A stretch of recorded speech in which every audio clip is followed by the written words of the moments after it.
the ultimate. Can't fuck with it. The ultimate. This is Constant Elevation, the show for rising military and community leaders that isn't waiting for the future, we are defining the future. I'm your host, Gabriel Gabe Rockavilla, and you already know, can't stop, won't stop. The ultimate. 3, 2, 1. What is up, everybody? You are listening, you are watching the Constant Elevation podcast. I'm your host, Gabe Rock, back on the mic once again. Hope you guys are enjoying your August. I know the state of the world's getting a little bit tighter as far as the Delta variant, the coronavirus. I hope you guys are all staying all safe. I know certain guidelines back at work. We were back to wearing face masks full time, and I think across the entire base. It used to be like earlier in the week. It was if you're inside the federal facility, and now it's just across base all along. So we'll see exactly how Anne Arundel County and Maryland shifts, but I do hope that everyone's staying safe out there, and I'm here to share some stories of what's going on. So if you paid attention to some of these, some of my podcast episodes, I try and be candid as possible with some of the stuff that's going on in my career. Mainly because I think it's sharing these stories is important for wherever you happen to be in your career. Even I think sometimes for senior officers and senior enlisted to hear some of the stories, just so they the things that are happening, you don't necessarily just believe that your world is the only world, that there's other stories out there, and maybe we have some shared challenges, shared triumphs, or something like that. And so I do my best to try and share some things. And along the ways, I've had highs and lows. And this one is going to be, I don't want to call it a low, but it definitely has been a formative event. This actually happened last week. And I'll go over the title of this week's episode. The how a first impression went sideways is pretty telling as far as what happened. So, like any organization, especially a military organization over the summertime, you have a large amount of changeover, right? And so our unit is not different. And so we have several key positions within the organization that have changed out. And so it is what it is. I like to take advantage of that chaos. And when those changeovers happen, a lot of times what's going to happen is you're going to have, especially senior officers in a shared environment, you're going to in a joint environment, you're going to start having office calls or immersion sessions with some of the key leaders, so they can get a better understanding of who you are and what your team and their relationship is to their team. And so it's very, very common. I've done it like a bajillion times, and so I'm not. When I was told that, hey, there's a senior officer that's interested in doing an immersion with you, I was like, all right, cool, that's fine. And so in this instance, the senior officer is a non-airman, so that's actually very important context to the story. And so scheduled it on the books. I was like, all right, sir. So I think we're ready to go. He was busy doing some other things going on. I was like, I'm flexible. It was a Thursday afternoon. And then all of a sudden it was like, yeah, so hey, the senior officer walked by and was like, hey, are we ready to go? I was like, oh yeah, sure. So prior to that, I'm asking around. I'm like, hey, so what's the ROE? How are we conducting these things as they come into our directorate? And I was like, well, I want to make sure that you have it was pretty much open book. They're like, oh yeah, just kind of talk about some of the key people in your team, and then go over some of the projects you're going, and just kind of keep it open like that. I was like, oh, okay, cool, I can do that.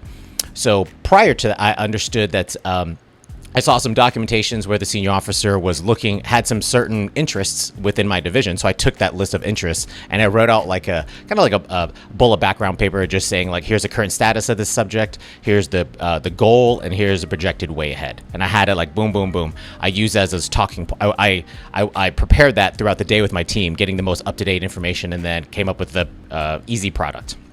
So senior officer walks by. He just kind of comes in the office. It's me, myself, the division superintendent, who has to be a master sergeant, and then the senior officer. So we sit in my head, I'm reading the room, and like, it's very informal. He comes into the office, he sits down. I'm like, all right, sir, so here you go. I've been a part of the team for this many times. I kind of tell him exactly like the background of how I got here. The superintendent does the same thing. And I start just kind of going into, here's what our team is about. And so I was like, all right, sir. So prior to this, I want to make sure, before we start getting deep into the conversation, I want to give you these things. And I had 2 pieces of paper, and I was like, I got these for you. I got some homework for you. And I use that word, homework, key word, and make sure you pay attention to detail. So I was like, yes, sir, I got these homework for you. So one of them is going to be a slide deck that kind of shows, you're going to see these graphics, very common. We often use these repetitively in the division because I think it paints a story of what our responsibilities are as far as it goes into the Doden.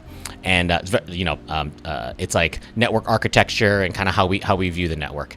And the second one was our division concept of operations, ConOp document. Talks about our roles and responsibilities. And I said, sir, so we're not going to go over these now, but I'm giving you these so you can read them on your own. And more than likely, you're probably going to want to reference these because these are really good key documents that we've worked on hard to make sure that when people ask us, what does J34 do? Here's some easy reading to hopefully answer some of your questions. And so he grabs them and he kind of looks at me and then he's like, first off, you don't task me with shit. I go, yes, sir. I am aware. I apologize. I'm aware of that. What I meant by homework is please read this at your discretion. Because that's actually what I meant. And so, by no means did I interface with a senior officer assuming that I'm going to task him. But that's how he took it. I was like, oh, okay.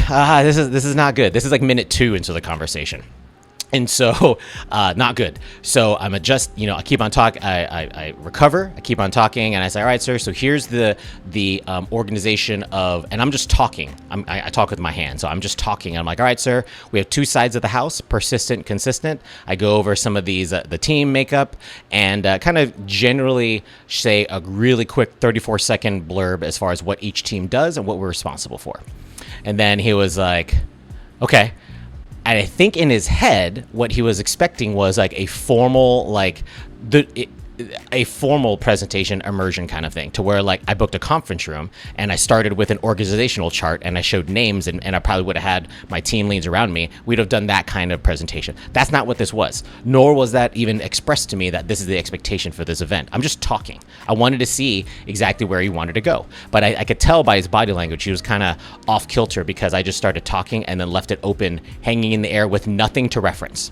So then he's like, all right, so actually, before I get to that, I said, hey, so based on what we do and our responsibilities in this headquarters, I really think we're the pacing unit for not only the 3, but for the headquarters. Stuff and projects that our team does actually advances some of the roles and responsibilities, not only for the headquarters, but really for the DoD itself. And I truly believe that. We are in a unique position within the headquarters because we have a lot of the technical experts and we have that understanding of current operations, cyber operations, intel analysis, fusion. There's a lot of stuff going in our division that I'm very, very proud of. And I was okay with saying that. And I used that same language with prior senior officers and no one corrected me because I think they agreed with me. So I continue. I said I was a pacing unit, or I'm not me. I didn't say I was a pacing unit. I said our team was a pacing unit. Very key point. So I start talking. We're going into some of the projects we're going. He's asking me questions per team, what we've contributed, and I was like, yeah, sir. So when we wrote this order and we released it, we kind of talked about we reset the cadence as far as when vulnerability scans are supposed to be run across the DoD networks, and then he cut me off. He was like, first off, you don't release shit. I was like, yes, sir, I understand that. I didn't mean as in myself or my team J34. I meant the headquarters. When I meant we, I meant the headquarters. But tracking, yes, when the headquarters releases orders, this is what we do. So that was minute 7 into the conversation. I'm like, oh, okay. So at that point in time, the way I'm talking to you right now, this was the original cadence and the original kind of just how I carry myself, right? And I know how I like to talk, and I'm very energetic, extroverted, and so I try to keep that same energy. But that time, based on just those immediate kind of things, I took it dialed back. I went down gear. I was like, all right, cool. Lowered my voice, slowed down my cadence of what I'm talking about, and had to deliberately think about every single word I said after that. And I did. Walked through the briefing, he asked me a couple more questions, and I was like, all right, cool. So I've made it. He asked the superintendent, do you have any questions, inputs? He said a couple things. He's like, all right, give me some time with Colonel Villa alone. And the master sergeant read the room very smartly. He's like, got it, exited, and he was gone. And so I was like, all right, sir. And I was expecting so there's going to be I get it. There's probably a different kind of tone of conversation that happens when enlisted are in the room and they're not in the room. Nothing wrong with that. And I was ready for what was going to happen. And so the senior officer, again, non-airman, and coming in, and then he goes, all right, first off, I'm going to tell you right now, first impressions, you did not do good. This was not a good first impression. You come across as very cocky and very overconfident. and I don't know what's exactly going on or what you think how this thing is going to happen. Like, you're giving me homework and you think you're tasking me, and we're just kind of talking about stuff, but this is not good. And I just had to sit there. I sat there, looked at him like dead in the eye, and I said, okay, sir, and just kind of listened. And it was important for me to listen, because there was at that point in time, I've not been let down like that in a long time. And so, but he kept on going, telling me all these kind of things, and ended it. He was like, you really think you guys are the pacing unit for the headquarters? And just basically said, you need to dial it back a notch. This is not a good first impression. You are too cocky and too overconfident. And I was like, okay. And I sat there and I took it, and I was like, okay, sir. So I will first off say I very much appreciate you giving me that feedback right now, because if you would have held on to these comments and thoughts for like 2-3 weeks, and I thought there was going to weird kind of relationship between you and I, it would have been frustrating. And I'm glad we're clearing the air immediately. He's like, yes, because I will tell you exactly how I'm feeling at all times. I was like, good, but I appreciate that for a teammate. And so, then I said, all right, sir. So I'll let you know right now. I didn't say that. I said, sir, this is how I carry myself. This is how I carry myself. If you see me as cocky and overconfident, it's because I'm very proud of the work that I do and my team does. I'm very, very proud of that. I get it that you have not necessarily been around enough to see what our team does. And so I understand why you think that I'm coming across like that. But there's a reason why. And so I will prove to you over time, and our team will prove to you over time, why exactly we carry ourselves like this and why I'm very proud of them. I chose not to go deep into certain subjects because I did not have my surrounding team leads around me, because it was not expected them to be there. I expected this to be just a surface level. He came into my office. Like, I figured it was like a regular, just kind of informal discussion. I was gonna talk to the senior officer, but it didn't. It totally changed very much differently what I thought it was gonna be. And so I was like, all I can do right now is, if I screwed up this first impression, tracking that, sir, I'll work hard to make sure that I correct it. And he's like, he did say, all right, true, this is just a first impression, but you did screw it up. I said, fair enough. And I'm going to work hard, and you'll see exactly why we carry ourselves like this. And so the conversation ended a little bit better, as far as we started talking about some common subjects, blah, blah, blah. And then we moved on from there. So he left my office. Didn't shake hands or anything like that. Maybe because it was COVID, maybe because I didn't earn a handshake. And I just kind of sat there for a couple minutes. I was like, whew, okay.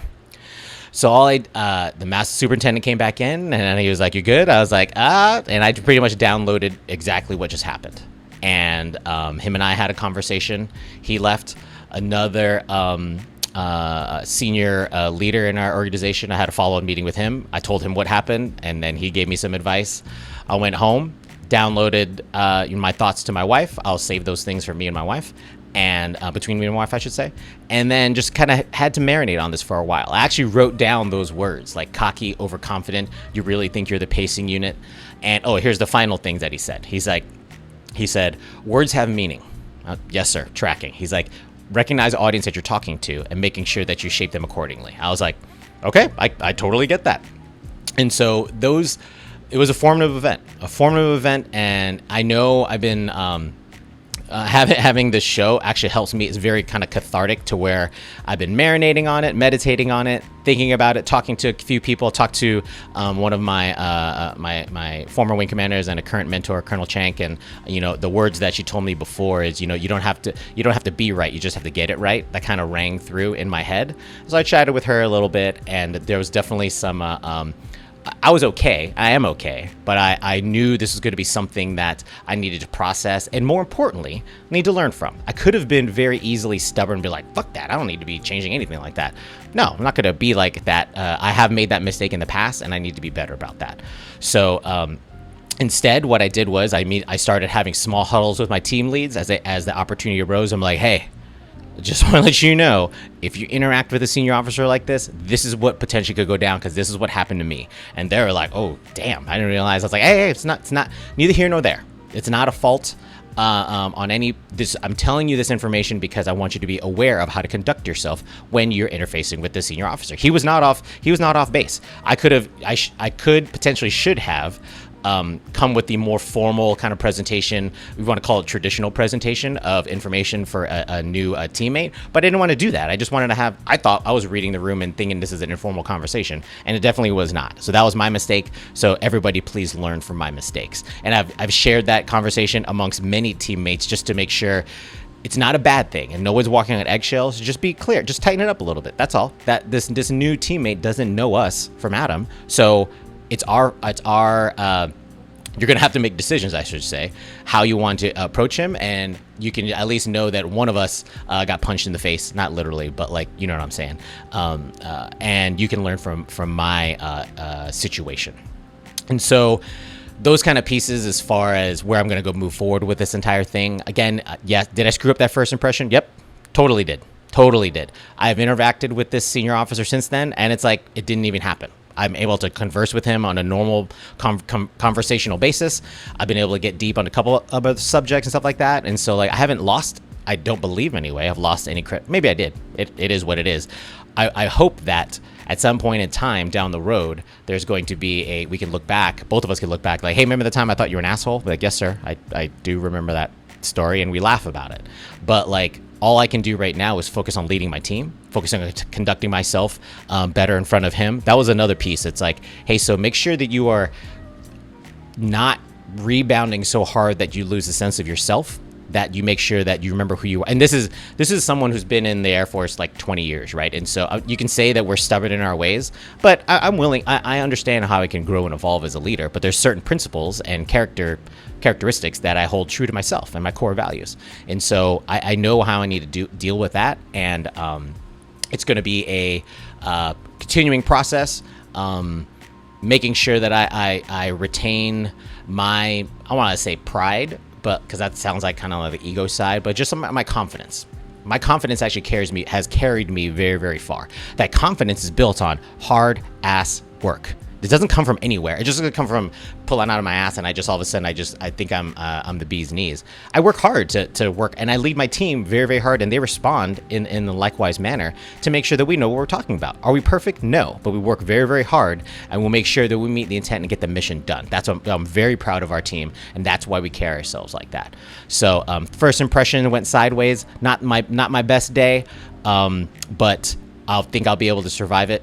And my career will be able to survive it. There's just a lot of emotions over the last several days, and my ending piece when I said that this show is kind of cathartic for me is I finally get my thoughts out in the ether through the Constant Elevation podcast and this show, sharing with you guys. If you guys want to share your similar stories with me, or I'm sure you have similar stories with me, and then I'm done.